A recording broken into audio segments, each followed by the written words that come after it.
Your dog stopped seeing you as an owner long before you ever realized it. Most people think dogs obey because they're trained.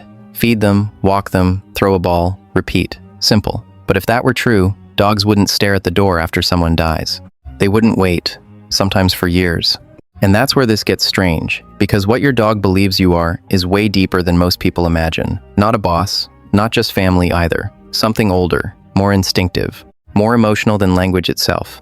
See, humans tend to think relationships are built through words. Dogs don't. Dogs build reality through presence, patterns, scent, energy. Yeah, energy. Sounds a little dramatic, I know, but stay with me here because this changes everything. Your dog memorizes you in layers. The sound of your footsteps before you enter the room, the rhythm of your breathing while you sleep, even the emotional tone in your silence. That's why they can sense your mood before you speak. And honestly, that part still freaks scientists out a little. Studies have shown dogs can detect hormonal changes connected to stress, fear, sadness, even illness. But emotionally, it goes beyond detection. Your dog doesn't just notice your feelings, they absorb them. You've probably seen it before without realizing. Bad day at work, you sit quietly, and suddenly your dog rests beside you without being called. No commands, no reward, just presence. Like they decided your sadness shouldn't be carried alone. That behavior isn't random affection. In pack psychology, closeness during emotional vulnerability signals trust and social bonding. Your dog is responding to your emotional state the way deeply bonded companions naturally do. Not like property, like connection. Actually, wait, think about this for a second. Your dog watches you constantly, not because they're dependent, but because you are their emotional reference point. Their nervous system literally calms around familiar attachment figures. And for them, that's you. That's why dogs panic when abandoned. It's not just confusion over location or routine. To a dog, separation from a bonded human can feel biologically threatening, like losing safety itself, losing orientation, losing the emotional center of their world. And weirdly enough, humans underestimate this because dogs can't explain themselves verbally, but behavior tells the truth. A dog will cross dangerous roads, survive harsh weather, even starve, trying to return to someone they love. You've heard stories like that, haven't you? People call it loyalty because that sounds noble and simple, but loyalty is too small a word. Your dog doesn't stay because of rules. They stay because, in their mind, your existence became connected to survival, comfort, identity, and emotional security all at once. That's also why rejection affects dogs so deeply. Yelling, emotional coldness, long-term neglect, it changes them. You can actually watch confident dogs become hesitant and anxious when the person they trust becomes emotionally unpredictable, just like humans do. And no, that doesn't mean you have to be perfect. Dogs don't expect perfection. Honestly, humans barely understand each other, so expecting emotional perfection is impossible. But dogs do need consistency, calmness, signals that say, "You're safe with me." You know what's fascinating though? Dogs forgive faster than humans, way faster. A dog can experience frustration or fear, and minutes later, still choose closeness if trust remains intact. That willingness to reconnect is kind of heartbreaking when you think about it. Because humans often hold love hostage behind pride, memory, ego, dogs don't. Their attachment is immediate and emotionally honest. If they trust you, they return fully, again and again, even after moments that would permanently damage many human relationships. And maybe that's why people feel strangely emotional around dogs without fully understanding why. A dog's love feels uncomplicated, but it isn't shallow, it's direct. There's no performance inside it. No hidden social game, just emotional truth, exposed openly. If you've ever had a dog stare at you quietly for no reason, yeah, that moment means more than people think. Dogs use eye contact to strengthen bonding hormones, including oxytocin, the same chemical deeply connected to human parent-child attachment. Wait, hold on. Parent-child attachment. That changes the picture completely, doesn't it? Because your dog may not experience you as some distant authority figure. Emotionally, neurologically, instinctively, you resemble something much closer to family protection. And this is where the idea of owner starts falling apart. Ownership is transactional. It implies control. But dogs don't emotionally attach to control alone. If they did, abusive people would never lose a dog's trust, and kind strangers would never earn it.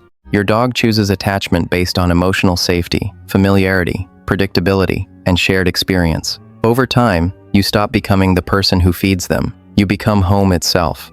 Not the building, the feeling, the nervous system feeling of home. That's why reunions between dogs and humans can look almost unreal. The crying, spinning, collapsing with excitement, it's not exaggerated. Their brain genuinely experiences your return as relief from separation, stress, and restoration of emotional balance. And honestly, maybe humans need that kind of connection more than we admit, because dogs remind people what it feels like to be emotionally recognized without needing to perform constantly. No status, no image, no pretending to be okay. If this is hitting something personal for you, maybe because of a dog you have now or one you lost, then yeah, subscribe and stay for more conversations like this. A lot of people feel these things deeply, but rarely hear them explained out loud. Now here's where everything becomes even more important. Because the relationship your dog has with you doesn't just affect their emotions. Over time, it reshapes their entire personality, confidence, stress levels, even how they experience the world itself. Confident dogs usually come from environments where emotional signals feel stable and understandable. Nervous dogs often come from uncertainty, not always abuse, no, sometimes just inconsistency. Mixed signals, emotional unpredictability, tension living quietly inside a home.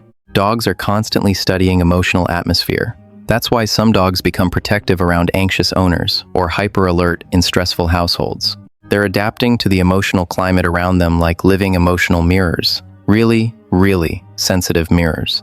And there's another layer people rarely think about. Your dog also forms an identity around caring for you.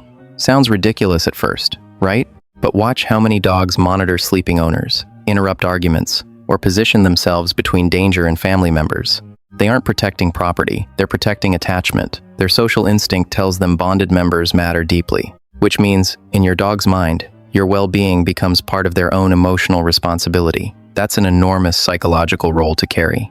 You can even see grief in dogs after losing someone close. Appetite changes, withdrawal, searching behaviors, sleeping near belongings carrying familiar scent. Some dogs become quieter for months. And no, that's not humans projecting emotions onto animals. It's real attachment loss. I think that's why losing a dog hurts differently too. People say, it's just a pet, but that phrase feels almost insulting once you understand the depth involved. Because what dies isn't ownership. It's a relationship built almost entirely on emotional honesty. And honestly, maybe that's what makes dogs so unforgettable. Around them, people accidentally become more real, more vulnerable, more emotionally open. You tell them things you wouldn't tell anyone else, because, somehow, their presence feels emotionally safe enough to hold it. But the most powerful realization comes later, usually quietly. One random day, you notice your dog isn't following commands anymore. They're following you emotionally, watching your face, reading your tension, matching your energy, staying close simply because your existence matters to them. That's the moment you realize your dog never truly saw you as an owner at all, not in the human sense. To them, you became attachment, protection, routine, emotional gravity, maybe even purpose. A living center around which their world slowly organized itself. And once you see that, small moments stop feeling small. Filling their water bowl, waiting at the door, hearing their paws approach when you're upset. It all carries this quiet, emotional weight that's hard to explain unless you've lived it yourself. Because your dog is not standing beside you, calculating value, or status, or success. They don't care about your worst failure or your social image. They care whether you're there, whether you're safe, whether the bond still exists between you. And maybe that's why dogs affect people so deeply. In a world where almost every relationship feels conditional somewhere underneath, a dog offers something terrifyingly rare. Emotional presence without negotiation. No masks, no strategy. Just connection that stays until the very end. So maybe the real question was never whether your dog sees you as an owner. Maybe the uncomfortable question is whether humans have forgotten how to love each other the way dogs still do.